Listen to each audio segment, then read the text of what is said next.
Hey guys, welcome back. So I want to do a long-term review of my 2014 Toyota Tundra. I'm going to tell you all about it and the problems I've had or lack thereof. Give you my long-term review. So I have owned this truck since 2015. I bought this truck as a certified pre-owned at the local Toyota dealership here in Cherokee County, Georgia, at Cherokee County Toyota. I've bought multiple vehicles from them. They're great there. All the service work has been done at Cherokee County Toyota. I've done a little bit of service, but for the most part, they've done most of the service work on that truck. I'm a Toyota guy. Here's our Sequoia right here, my wife's Sequoia. Had another Tundra before this. I had a 2013 SR5 double cab before this, and actually when we had kids and we took our first long trip in the double cab with the rear facing car seat, like, no, not gonna work out, so I traded it in on a Crew Max. Funny story, I was actually going to the dealer to buy a brand new silver SR5 Crew Max 4x4 that they had on the lot, and I was gonna have them put leather interior in it, because really all I cared about was the leather interior. I didn't need all the other fancy doodads and gadgets. But when I showed up to the dealership to buy that truck, they had this one on the lot. They had just gotten it in. It was sitting over by the used Toyotas, and I really wanted a magnetic gray metallic truck, and they didn't have any new ones in magnetic gray, so they had this used one. So I was like, well, tell me about this one. So I went over and looked at it. It was a limited magnetic gray metallic. It had 40,000 miles, which is kind of a lot of miles for a truck that's basically a year and a half old. So the person had put a lot of miles on it, but it was originally from Nashville, Tennessee, from Murfreesboro, Tennessee, I believe. So it was a southern truck, had never, been anywhere north and snow and all that stuff, right? And I wanted that. It had a clean title on it, no accidents, no nothing. And the mileage didn't really matter. Plus they threw in the 100,000 mile, extended powertrain warranty or whatever on it because it was a CPO. And it was the same drive out price as me buying the brand new 2015 SR5 and paying them to put leather interior in it. It was going to cost the same amount of money. Plus it was only a year old model year truck. So my interest rate on my loan was the same. So I decided to go with this one. So I bought this one in 2015, and it's been a fantastic truck ever since. We'll go over kind of what I've done to it. So I have changed the headlights out to the black housing TRD Pro headlights because I've taken headlights apart and done the black housing headlights on multiple vehicles over the years, but the glue that they use in the 2014 and ups is like next to impossible to heat up and separate. So I just bit the bullet and I bought a set of OE Toyota TRD Pro headlights and put those in because I wanted the black housings. I got rid of the chrome grille, so I ordered a color match hood bulge, and then I went with the platinum grille, which has the color match surround. Everybody and their brother was doing a TRD Pro grille, so I didn't really want to do a TRD Pro grille at the time. So I went with the platinum grille. What else did I do? I also painted I ordered some bumper wings and I had them painted, got rid of the chrome. It's weird because the limiteds have color match bumper in the rear, but chrome in the front. It's kind of strange, but I ordered the bumper wings and then had them painted and put them there. So I got rid of the chrome on the front end. Going around to the side here, I got rid of the giant chrome pontoon tube steps that they had on the side. Looked like big giant pontoons on the side of the truck. Crazy. Got rid of those and ordered myself a set of, these are white knuckle off-road rock sliders. They're bolt-on sliders. So I did have to drill a few holes and bolt them on, but they've been really, really good. Stood up great. The powder coatings held up great. I don't really wheel this truck anything hardcore, so they were really more for steps, but if I was going to be putting new steps, I might as well do sliders. So I put sliders on it. Swapped out the mirrors for tow mirrors. For towing. We don't own a travel trailer, but we've rented one and done kind of weekend vacations multiple times and towed a travel trailer. I also used to have a 14-foot enclosed cargo trailer too, so these are helpful when towing a trailer.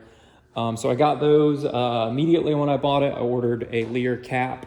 I've always had caps on every truck I've ever owned, and I'll never own a truck without a cap. Love having a cap. They're super, super useful and utilitarian. Some people made fun of me for getting them, but everybody I know who's made fun of me for getting a cap and then bought one for themselves, it's like, wait a second, you were right. Like, this is awesome. I don't know why I never had one before. So got a cap there, and then I also lifted it. I put Bilstein 6112s in the front. Basically, I ran through the tires that were on it when I bought it. Once those wore out, I think it was basically in early 2016 is kind of when I had worn out the tires that were on it. I put a set of 6112s on it in the front. Those are set at 2.5 inches of lift. And then I did a set of extended shackles in the rear. I think it lifted the rear like 1.5 inches in the rear, and then just put Bilstein 5100 shocks in the back. From modification perspective, that's basically all I've modified on the truck. Otherwise, it's pretty much stock. I haven't done any engine modifications. I've had my days of having exhaust. I used to have loud cars and blah, blah, blah.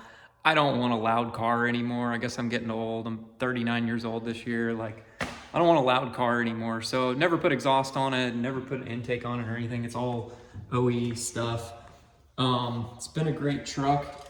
It has been in a couple minor accidents. When I first got it, I had a pallet of hardwood floors in the back of the truck, and I was on a hill, and I took off at a light, and the load shifted and slid back and slammed into my tailgate, so it bent my tailgate. I had to replace the tailgate with a new one. So I did that shortly after I bought the truck. And then in it was like 2018, my wife, it was like 2017. My wife backed into the door of the truck in the driveway. She was backing out of the garage and ran into the side of the truck. So they put a new door skin on this door here, and repainted that. And then in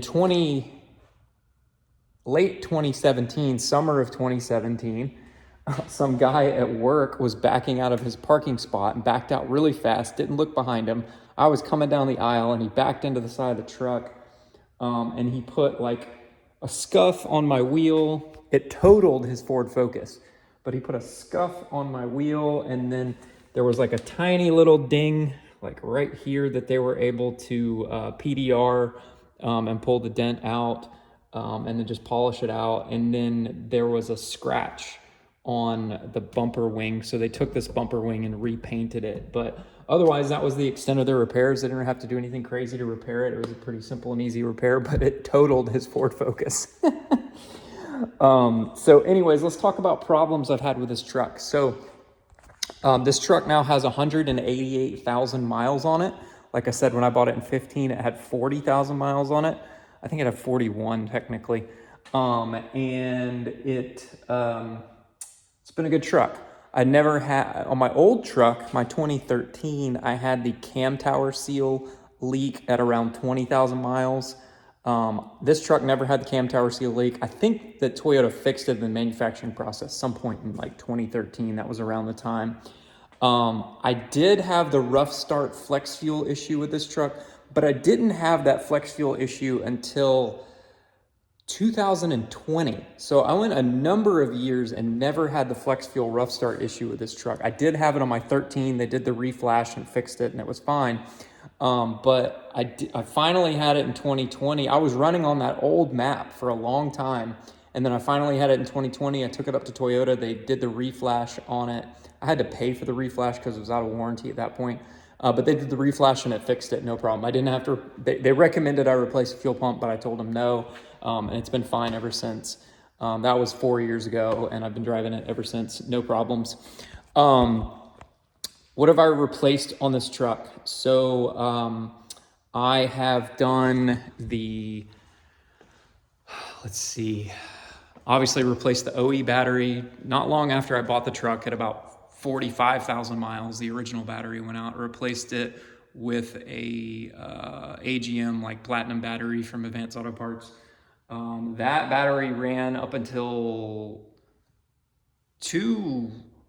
2 years ago, and I swapped it out with another AGM Platinum. So I've swapped the battery out. Basically, this is my third battery. I'm on the truck. I use the AGM Platinum ones now. They last longer. I replaced the driver side CV axle at 120-ish thousand miles.